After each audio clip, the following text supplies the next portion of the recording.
Welcome to English via AI. Imagine a student working late inside his Harvard room. A computer screen shines across his crowded desk. A new social website slowly takes shape before him. At first, only Harvard students can join. Soon, the idea spreads across universities and countries. The website changes friendship, business, news, and communication. It also creates serious questions about privacy and power. The young programmer becomes one of technology's most influential leaders. His decisions affect billions of people around the world. This is the story of Mark Zuckerberg. It is a journey of ambition, innovation, controversy, and responsibility. Mark Elliott Zuckerberg was born on May 14, 1984. He was born in White Plains, New York. He grew up in nearby Dobbs Ferry. His family valued education, curiosity, and serious discussion. His father, Edward Zuckerberg, worked as a dentist. His mother, Karen Kempner, trained as a psychiatrist. Mark grew up with 3 sisters. Their names are Randy, Donna, and Ariel. Computers fascinated Mark from an early age. He wanted to understand how software followed instructions. His father taught him basic computer programming. Mark later studied with a private programming teacher. Mark enjoyed creating programs, games, and digital tools. Programming combined his logical and creative abilities. He also studied classical literature and ancient languages. These interests showed his wide and curious mind. His childhood projects soon became more practical. One early program helped his family communicate at home. Mark's father operated a dental office near their home. The office needed a simple communication system. Mark created a messaging program called ZuckNet. It connected computers inside the home and dental office. Staff used ZuckNet to send short messages. Family members also used it between different rooms. The program was simple by modern standards. However, it solved a real problem for its users. ZuckNet taught Mark an important early lesson. Software could connect people and improve daily work. Mark continued making games and digital tools. His friends sometimes created pictures for his programs. He later developed a music program called Synapse. It studied listening habits and suggested other songs. Several technology companies showed interest in Synapse. Mark chose education instead of selling the program. These projects developed his confidence and technical skill. They also revealed his interest in human behavior. Mark first attended Ardsley High School. He later transferred to Phillips Exeter Academy. Phillips Exeter offered demanding academic programs. It brought together talented students from many backgrounds. Mark performed strongly in science and literature. He also studied Latin, Greek, and other languages. He became captain of the school fencing team. This role showed his competitive and disciplined nature. Friends described him as focused and sometimes quiet. He enjoyed arguments about ideas and difficult problems. Mark continued writing software during these school years. Every project gave him more practical experience. He learned that good programs needed clear design. They also needed to solve useful human problems. He completed Synapse while studying at Exeter.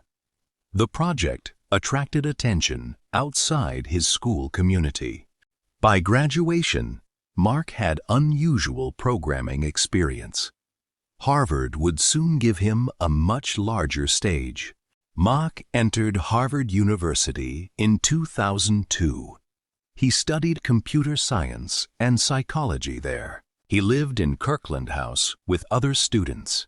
His room soon became a place for programming. Harvard connected him with ambitious and talented classmates. Many discussed business, technology, and future online communities. Students already used the internet for email. However, campus social information remained divided and incomplete. Harvard printed directories with student names and photographs. Students often called these printed directories Facebooks. Mark noticed that no complete online directory existed. He believed software could connect the campus community. Before Facebook, he created a program called Course Match. It helped students choose classes using shared information. He also created programs for entertainment and social use. These projects made his programming skills widely known.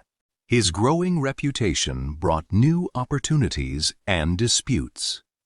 One controversial experiment soon attracted campus-wide attention. In October 2003, Mark created a website called FaceMash. It compared photographs of Harvard students. Visitors saw two student photographs together. They selected which person they found more attractive. Mark obtained pictures from university housing directories. The students had not permitted this use. FaceMash attracted heavy traffic within several hours. This activity placed pressure on Harvard's computer network. Many students felt angry and embarrassed. They had never agreed to join the online contest. Harvard quickly closed the website. Mark faced disciplinary action for privacy and security violations.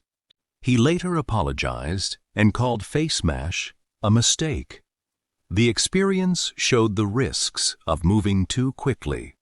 The project also revealed the power of social software. A simple idea could spread across campus within hours. Privacy would remain a major issue in Mark's career. FaceMash offered an early warning about that problem. On February 4, 2004, Mark launched another website. Its original name was the Facebook. The first version served only Harvard students. Users needed university email addresses to register. Students created profiles using their real names. They added photographs and basic personal information. The service helped classmates find one another. Users could also build visible networks of friends. Mark did not build the company completely alone. Several Harvard students supported its early development. Eduardo Saverin handled business matters and early funding. Dustin Moskowitz helped with programming and technical growth. Chris Hughes supported communication and product testing. Andrew McCollum contributed early design and visual work. The Facebook spread quickly across the Harvard campus. Many students joined during its first weeks. Its success came from a simple human need. People wanted easy contact with their real communities. A serious dispute followed the Facebook's early success. 3 Harvard students accused Mark of misleading them. Cameron Winklevoss, Tyler Winklevoss, and Divya Narendra had another project. Their website was first called Harvard Connection. They had asked Mark to help with programming. They said he delayed their work while building the Facebook. Mark denied stealing their complete idea or code. Both sides gave different accounts of the events. Emails and digital records became important evidence. The disagreement later moved into the legal system. The case raised difficult questions about ownership. Student projects often begin through informal conversations and promises. The dispute ended through a settlement in 2008. The agreement included money and shares connected to Facebook. Later arguments questioned the value of that settlement. However, attempts to reopen the main dispute failed. The controversy became part of Facebook's origin story. It showed that success can create conflicts about trust and credit. But Facebook soon moved beyond Harvard University. It opened first at several respected American campuses. Students at each university created new networks. They invited classmates and shared personal information. Growth happened quickly because the service felt local. Users mostly saw people from their real university communities. University email requirements provided some trust. They also kept the early networks relatively controlled. Mark and his team added useful features. They also repaired problems caused by rising traffic. More users required better servers and systems. Running everything from student rooms became impossible.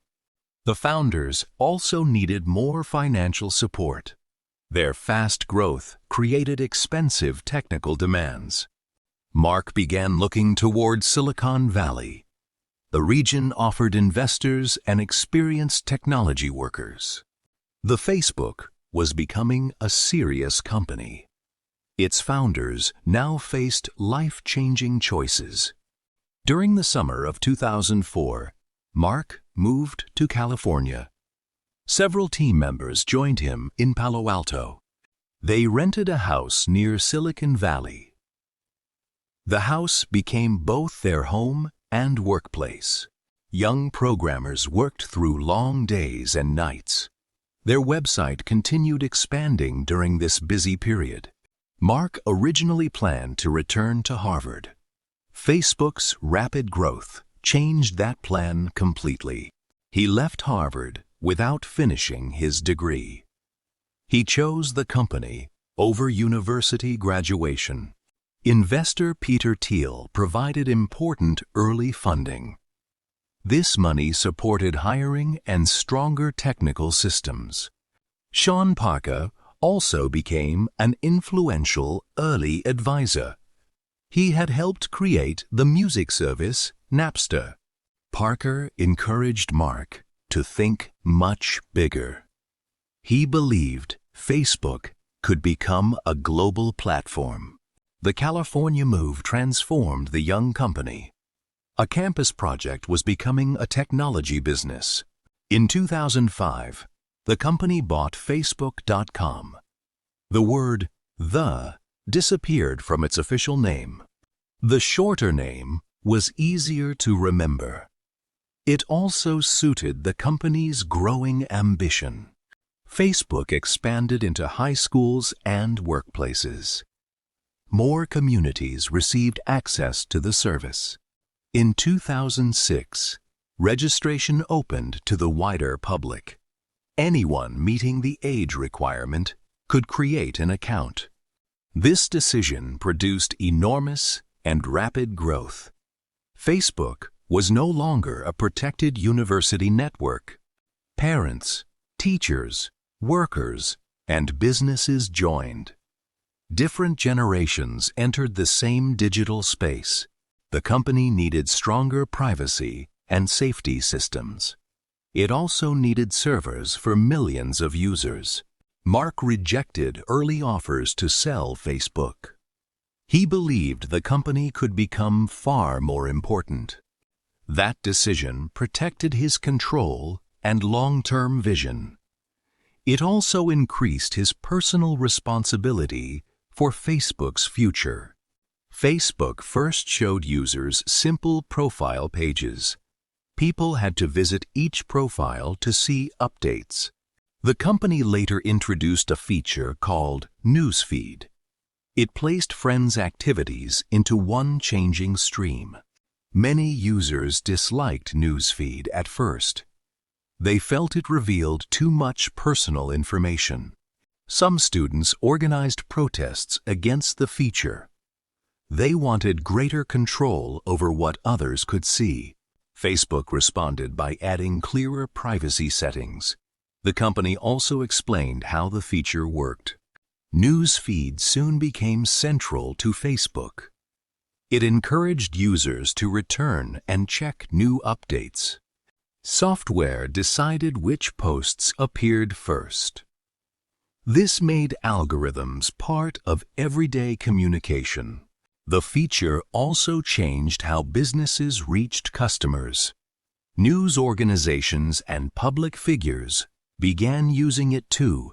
Newsfeed made Facebook more useful and profitable. It also created future questions about influence, privacy, and misinformation. Facebook needed a reliable way to earn money. Advertising became its most important business model. Advertisers wanted to reach specific groups of people. Facebook had information about users and their interests. The company used this information to target advertisements. Businesses could choose audiences by age, location, and interests. This system helped small businesses find customers. It also helped large companies measure their campaigns. Facebook's growing audience made advertising very valuable.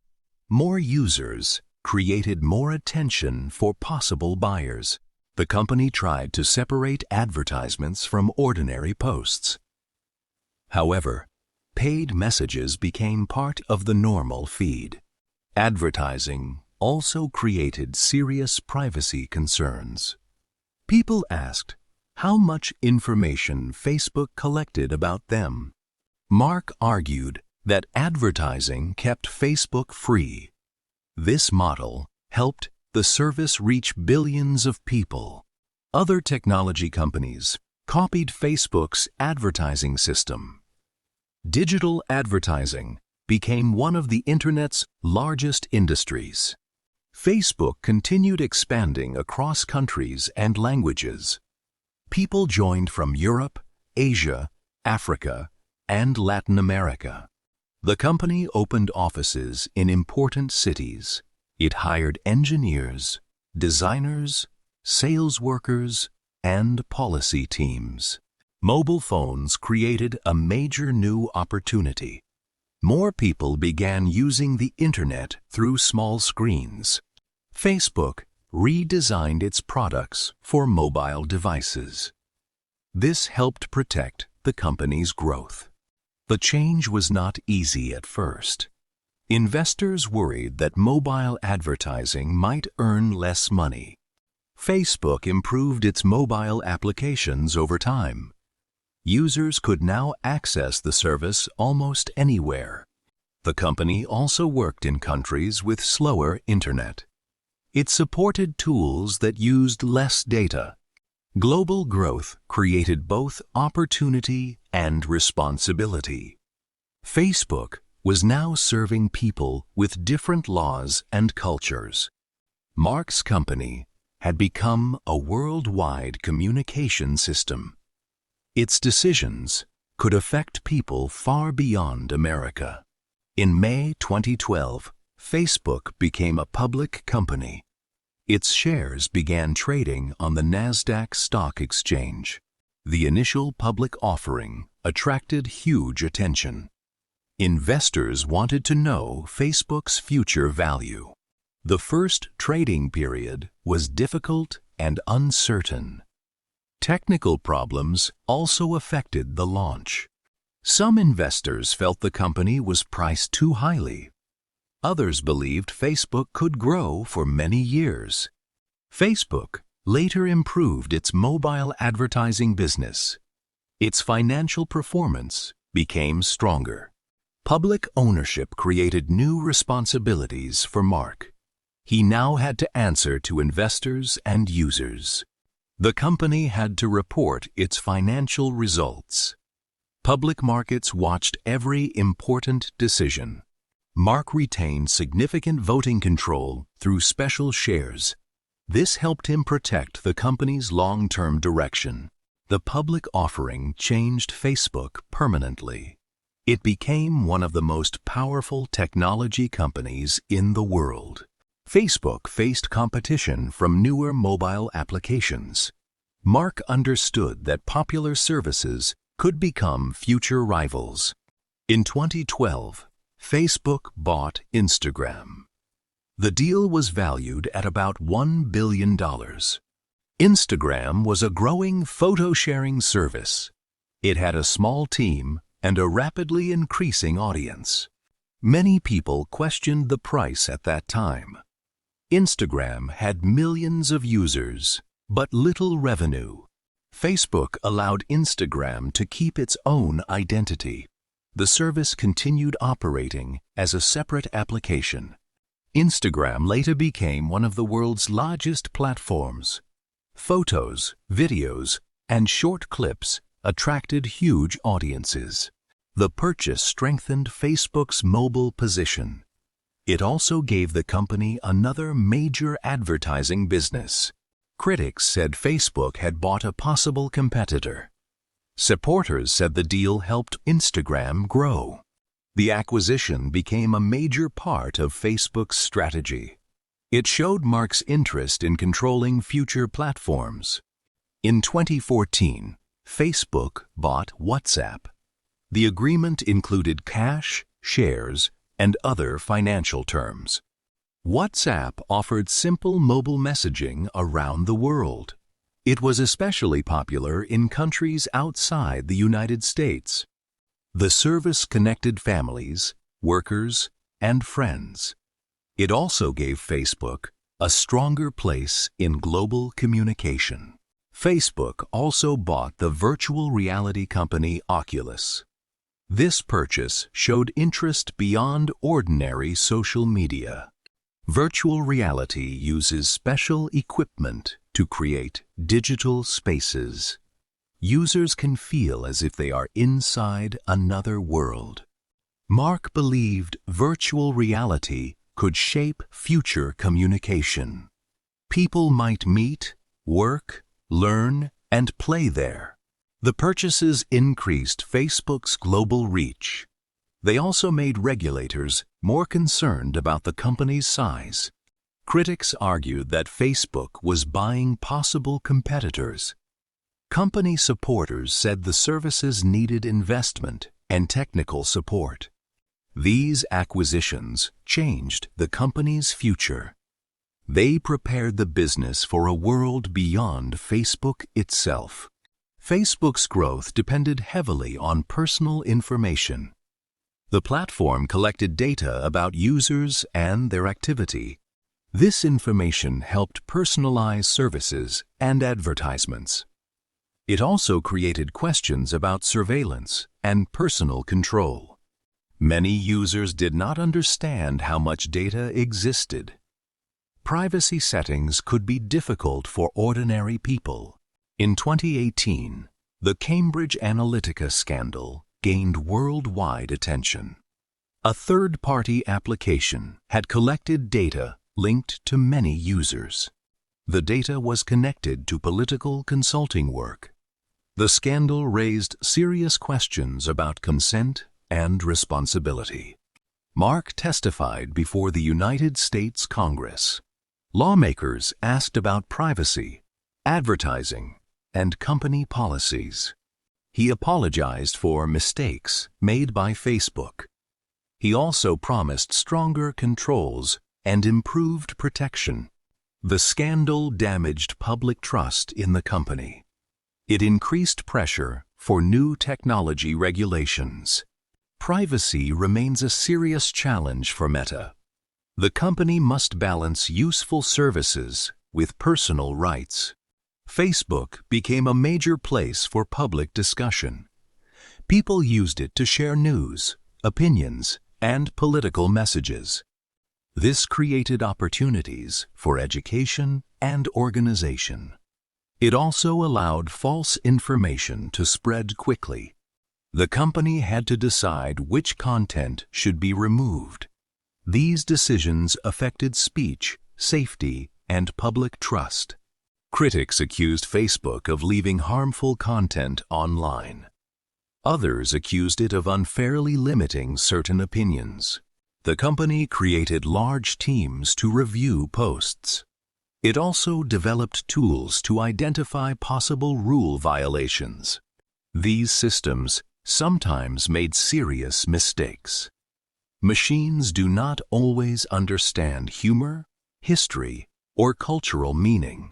Political campaigns used Facebook to reach voters. This made advertising rules and foreign interference major concerns. Mark defended the importance of open discussion. However, he also accepted that platforms needed greater responsibility.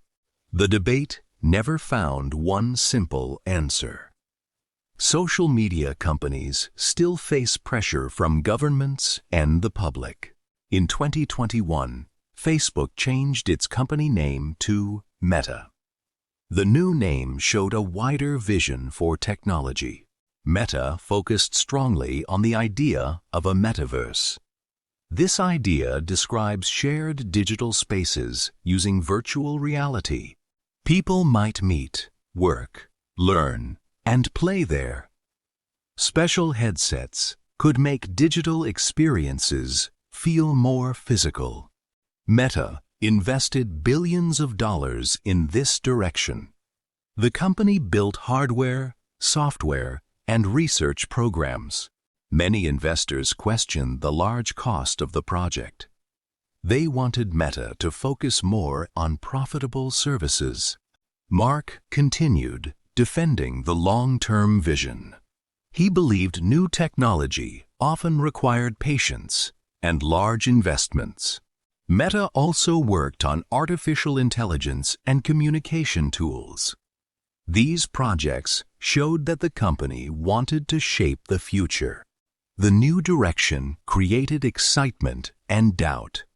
It proved that Mark was still willing to take major risks. Mark Zuckerberg's story began with curiosity about computers. A small student project grew into a platform used worldwide. The first lesson is to notice important changes early. Mark understood that the internet could connect real communities. The second lesson is that growth brings responsibility. A small website becomes powerful when millions depend on it. The third lesson is to learn from criticism. Facebook's history includes privacy failures, legal disputes, and public pressure. A complete story must include these difficult truths. Great results do not excuse every method used. The fourth lesson is to think beyond business success. Mark later supported health, education, science, and technology projects. His story is not only about money or software. It is also about influence and difficult decisions. A balanced view includes both achievement and controversy. Success always requires honesty, accountability, and care. The simple takeaway is clear and useful. Build boldly, listen carefully, and remember that technology affects real people. Vocabulary, meanings and examples from the story. Curious, wanting to learn or discover something. Example, Mark was curious about computers from an early age. Program, a set of instructions for a computer. Example, Mark created a simple communication program called ZuckNet. Directory, a list of names or information. Example, Harvard printed directories with student names and photographs. Controversy, a public disagreement about an important subject. Example, The controversy became part of Facebook's origin story. Platform, a service where people communicate or share content. Example, Facebook became a major platform for public discussion. Algorithm, a set of rules used by software. Example, software decided which posts appeared first. Advertising, the activity of promoting products or services. Example, advertising became its most important business model. Acquisition, the purchase of one company by another. Example, the acquisition became a major part of Facebook's strategy. Privacy, the right to control personal information. Example, privacy remains a serious challenge for Meta. Regulation, an official rule controlling an activity. Example, the scandal increased pressure for new technology regulations. Influence, the power to affect people or decisions. Example, his decisions affect billions of people around the world. Accountability, the duty to explain actions and accept responsibility. Example, success always requires honesty, accountability, and care. Grammar tip, future with will. Explanation, we use will to talk about future actions and predictions. It helps us describe what may happen later. Example 1. Soon, millions of people will join from everywhere. Example 2. Mark's future influence will depend on how he handles technology. Example 3. People will remember this decision for many years. A simple way to remember. Use will when talking about the future. Mark Zuckerberg's story began with curiosity about computers. A small student project grew into a platform used worldwide. Facebook changed communication, business, news, and daily life. It also created serious questions about privacy and public influence. His journey includes achievement, controversy, risk, and responsibility. It shows that technology can connect people and create difficult problems. So here is a question for you to think about. How should technology leaders use their influence responsibly? If you enjoyed this story, please like this video, share it with a friend who needs to hear it, and comment below with one lesson you will carry with you. Subscribe to English via AI for more real stories that help you learn English, one journey at a time. Keep learning, keep building.